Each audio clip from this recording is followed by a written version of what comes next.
விஜய் அண்ணா.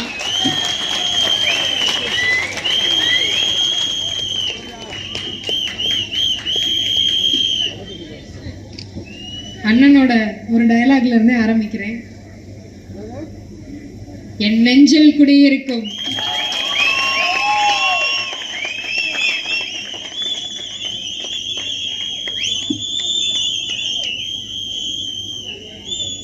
உங்களுக்கே தெரியும், எலெக்ஷனுக்கு முன்னாடி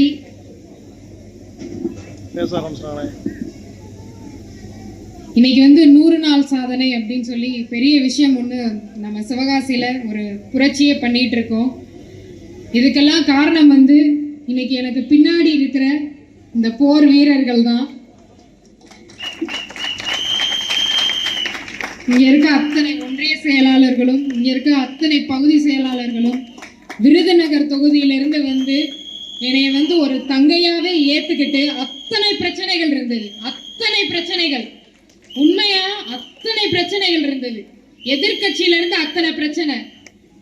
நம்மள வேலையே பார்க்க விடல. ஒரு வீடியோலாம் நீங்க பார்த்திருப்பீங்க. என்னைய ஒரு இடத்துல நின்று கேம்பெயினே பண்ண விடல. அந்த அளவுக்கு ஒரு எதிர்கட்சிகள்லாம் ரொம்ப நம்மளை டார்ச்சர் பண்ணி வச்சிருந்தாங்க. அத்தனையும் தாண்டி வரதுக்கு உறுதுணையா இருந்தது இன்னைக்கு நம்ம தாவேகா தொண்டர்கள், இங்க இருக்க ஐடி விங் பசங்க, இங்க இருக்க தாவேகால இருக்கிற ஒவ்வொரு மனிதர்களும்.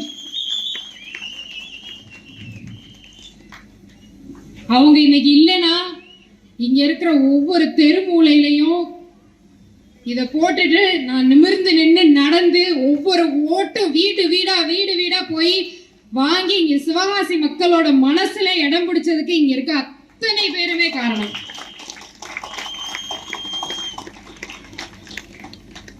எல்லாரும் உழைச்சது ஒரே ஒரு காரணம் தான். எல்லாரும் உழைச்சது ஒரே ஒரு காரணம் தான். அவரை எப்படியாவது சட்டசபையில உட்கார வச்சு அழகு பார்த்து முதலமைச்சர் சி. ஜோசப் விஜய்னு சொல்ற ஒரே ஒரு வார்த்தைக்காக உழைச்சோம். அது நிறைவேறிச்சு. நிறைவேறி 100 நாட்கள் ஆயிடுச்சு. அத்தனை விமர்சனங்கள், முன்னாடியும் அத்தனை விமர்சனங்கள், இப்பயும் அத்தனை விமர்சனங்கள். விமர்சனங்கள் இல்லாம ஸ்மூத்தா நாங்க மக்கள் சேவை பண்றதுக்காக வந்தோம். அதை பண்ணவே விடக்கூடாதுன்னு எதையாவது சொல்லிக்கிட்டே இருக்கிறது தான் வேலையே. எதையாவது சொல்லிட்டே இருக்கிறது தான் வேலையே. எல்லாரும் அழகா இன்னைக்கு டிவியில நம்ம நாடகம் கோலங்கள் நாளமெல்லாம் போய் பார்த்துட்டு இருந்த காலம்லாம் முடிஞ்சிருச்சு. இப்ப எல்லாரும் எங்க பார்த்தாலும் நம்ம ஆட்டோல கூட கேப்ல கூட இப்படி போனை அட்டாச் பண்ணி வச்சுட்டு எல்லாரும் சட்டசபையில என்ன நடக்குதுன்னு தான் பாக்குறாங்க. அப்படிப்பட்ட ஜனநாயகத்தை எல்லாரும் மக்கள் எனக்கு மட்டும் இல்ல, அரசியலும் தெரிஞ்சுக்கணும். அரசியல்னா என்னன்னு தெரிஞ்சுக்கணும், எதிர்கட்சிகள்னா என்னன்னு தெரிஞ்சுக்கணும். நாங்க மக்கள் பிரதிநிதியா நீங்க எங்களை அங்க போய் உட்கார வச்சிருக்கீங்க. நாங்க என்ன போட்டிருக்காரு அது இந்த லைவ் நடக்க கூடாதுன்னு ஒருத்தவங்க அழுன்னு அழுகுறாங்க. ஒரே அழுக நேத்தெல்லாம்.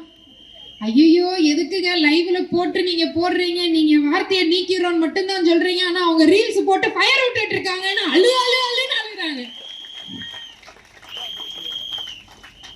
ஏன்னா 2021 அவங்களும் வாக்குறுதி கொடுத்துருந்தாங்க, நாங்க இனிமே லைவ்ல உங்களுக்கு காமிப்போம். இன்னைக்கு வேற நடத்தவே இல்லை. இன்னைக்கு நம்ம அவங்க முகத்திரைய காமிக்கிறோம்ல, அது உங்களுக்கு பயமா இருக்கு. ஐயோ மொத்த கட்சியும் இவங்க எல்லாம் சேர்த்து அழிச்சிருவாங்களோன்னு எனக்கு பயமா இருக்கு. எல்லாரும் ஆட்சிக்கு வர்றதுக்கு முன்னாடி எல்லா இடத்துலயும் பேட்டி கொடுத்தாங்க, யூடியூப்ல எல்லா இடத்துலயும். 2% தாங்க வாங்குவாங்க, 3% தாங்க வாங்குவாங்க. இங்க இருக்கிற ஒருத்தவரே சும்மா ஏதோ பூச்சாண்டி காமிச்சிட்டு இருக்காங்க, அவ்வளவுதான் நம்ம தான் வரோம் அப்படின்னு ஒரு பால்கோவா அமைச்சர் இங்க ஒருத்தவர் இருந்தாரு.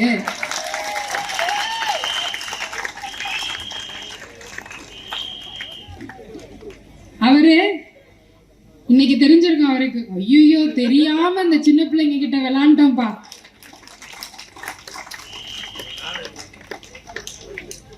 இன்னைக்கு ஒரே கட்சியா இன்னைக்கு ஆட்சி பிடிச்சு அவரை முதலமைச்சரா உட்கார வச்சு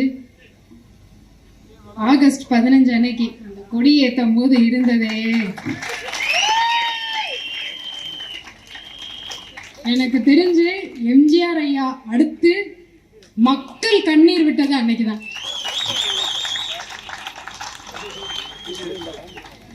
இன்னமும் என்ன நினைக்கிறாங்க தெரியுமா, அங்க சட்டசபையில உட்காந்துட்டு இப்படியே உட்காந்து பார்த்துட்டே இருப்பாங்க. எங்களை எப்படா இவங்கெல்லாம் வந்தாங்க, இந்த மூஞ்சியெல்லாம் எப்படி எதுவுமே புரியலையே, நம்ம இங்க இருந்து உட்காந்து இவங்களுக்கெல்லாம் மக்கள் இவ்வளவு நாள் எப்படி நம்பி ஓட்டு போட்டாங்க.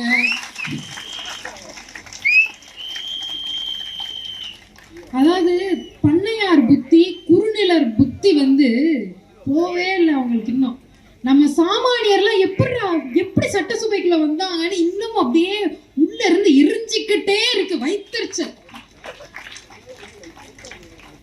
எல்லாருமே பாத்தீங்கன்னா பண்ணையாரும் குறுநில மன்னரும் தான். அவ்வளவு காசை வச்சுக்கிட்டு மக்களுக்கு வாரி வாரி இறைச்சிக்கிட்டு இருந்தாங்க. மக்கள் பணின்ற ஒண்ண பண்ணதே கிடையாது. இன்னைக்கு நம்ம பண்றோம், எத்தனை விஷயமா பண்ணிட்டு இருக்கோம். அதெல்லாம் பார்க்கும்போது அப்படியே அவங்களுக்கு என்னடா பண்றது, இவங்களை என்ன எப்படி முடிக்கலான்னு தான் பார்த்துட்டே இருக்காங்க. ஆனா அவங்களுக்கு தெரியல, இவ்வளோ பெரிய படைக்கு பின்னாடி இங்க இருக்க மக்கள் படைன்ற ஒரு படை வந்து எங்களுக்கு சப்போர்ட் பண்ணிட்டு இருக்குதுன்னு இன்னும் தெரியல அவங்களுக்கு.